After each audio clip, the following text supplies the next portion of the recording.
All right, my people, we have a breaking news, and this one is a serious political development ahead of 2027. Rabiu Musa Kwankwaso is set to dump NNPP and formally join ADC on Monday. That Monday part is important because this is not being presented like vague speculation anymore. This is being framed like a move with timing, direction, and preparation already in place. So this is no longer just people whispering that something may happen. This is now looking like a real political step that has been worked on quietly and is now getting close to formal action. And let me say it clearly from the beginning. This is not just about one man changing party. This is about what is happening inside the opposition. This is about who is trying to build a bigger political front before 2027. This is about who still has structure, who has lost control, who is repositioning early, and who understands that 2027 will not be won by noise, it will be won by structure, timing, and alliance. That is why this story matters. Now, the first thing to understand is that Kwankwaso leaving NNPP is not a small thing. He was not just an ordinary member of the party, he was the national face of it. He was the man people connected to the party. He was the presidential candidate. He was the symbol. He was the reason many people even took NNPP seriously at the national level in the first place. So if that same Kwankwaso is now preparing to formally register with ADC on Monday, what that tells you immediately is that he has looked at the current political map and concluded that NNPP in its current form may no longer be enough for the kind of battle he wants to fight in 2027. That is the first political meaning of this story. This move suggests that he is no longer thinking like a man protecting party pride. He is now thinking like a man protecting political future. And in Nigerian politics, once leaders begin to think like that, you know the calculations have become serious.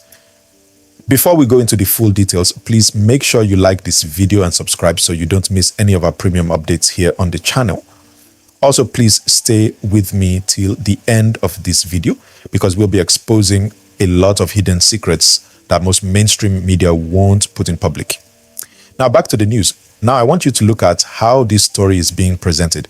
It says the move follows weeks of intense consultations between Kwankwaso, leaders of the Kwankwasiya movement, and top figures within ADC. That is another important part many people may overlook. Weeks of consultations means this was not emotional. This was not rushed. This was not a reaction in anger. This was planned. This was discussed. This was weighed carefully. This was likely negotiated from different angles. And that is exactly how major defections happen when serious politicians are involved. They do not just wake up and jump. They test the ground. They talk to their loyal people. They look at party structure. They look at ticket possibility. They look at alliance potential. They look at what they are losing and what they are gaining. So from the wording of this report alone, what we are seeing is not a desperate move. This is a calculated move, and that matters a lot. Then another detail comes in. It says Aregbesola, the ADC National Secretary and former governor of Kano State, visited Kwankwaso at his Abuja residence days ago. Again, this is not a small detail, because when a national secretary of a party personally visits a figure like Kwankwaso, that is not ordinary party courtesy. That is political engagement. That is direct contact.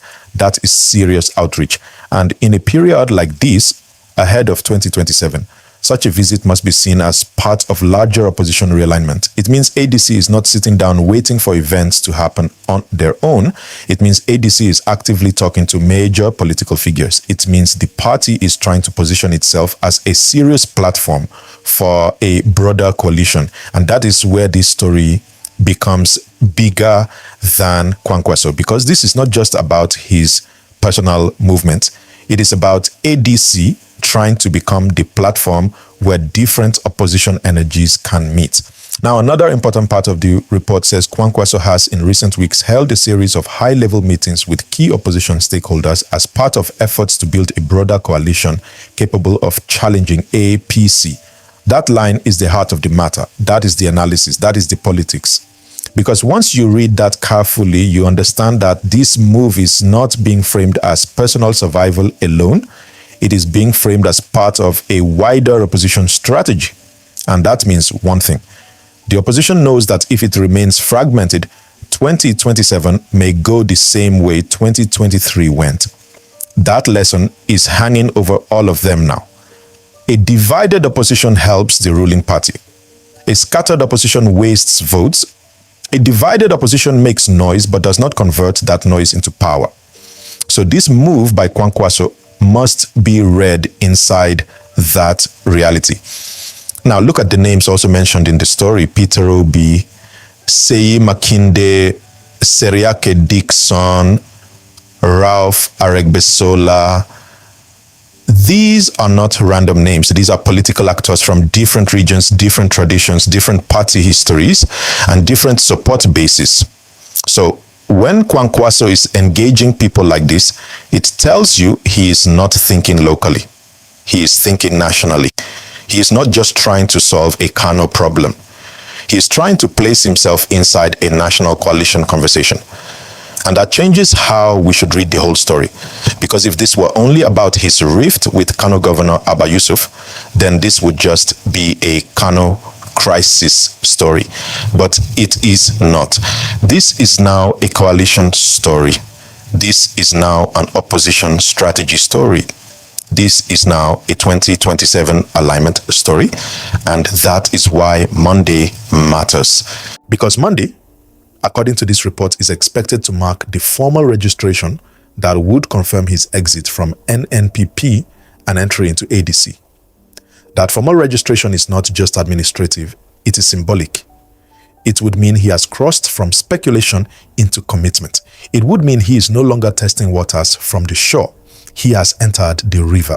Now let's talk about the Kano angle, because that is also very important. The report says there is a deepening rift between Kwankwaso and Governor Abba Yusuf, his political protege. That word protege is important because it shows the emotional and political weight of this fallout. This is not just two politicians disagreeing. This is a leader and someone widely seen as a beneficiary of that leaders' movement now moving in another direction. That is why the report says Kwankwaso saw Yusuf's defection to APC alongside several lawmakers and political appointees as betrayal. Now, politically, that tells you something very serious. It tells you Kwankwaso may no longer feel secure in the political house he built. It tells you control is being challenged. It tells you the movement he built over the years is now under internal pressure. And when a politician feels that the structure he built is slipping or being divided, he has two options: stay and fight inside a weakening platform, or move and rebuild inside a new platform with fresh coalition value. This report suggests he has chosen the second path, and that is a major decision. Because leaving NNPP means admitting, at least politically, that the present arrangement no longer gives him the strength or future he wants. Now let's look at the report's mention of the annual Kwankwasiya Eid Festival in Kano, where supporters repeatedly chanted Peter Obi in Kwankwaso's presence. That detail also matters.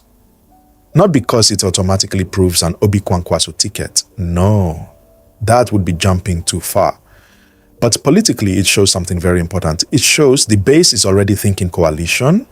It shows supporters are testing possibilities. It shows that the idea of a bigger opposition alignment is already alive among the grassroots.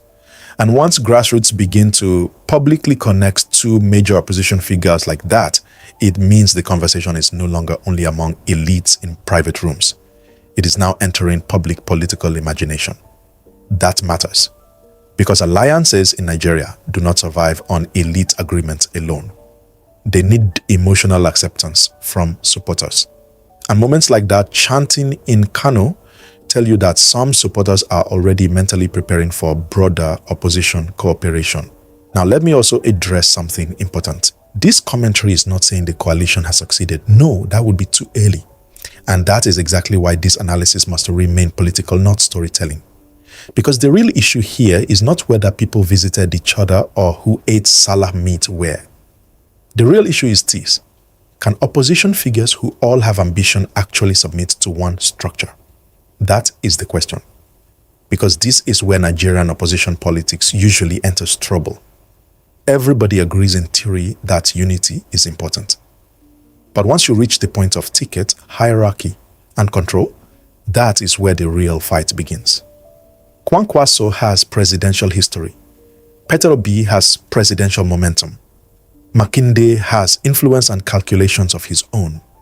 Amaechi is already being mentioned elsewhere. ADC itself has internal actors.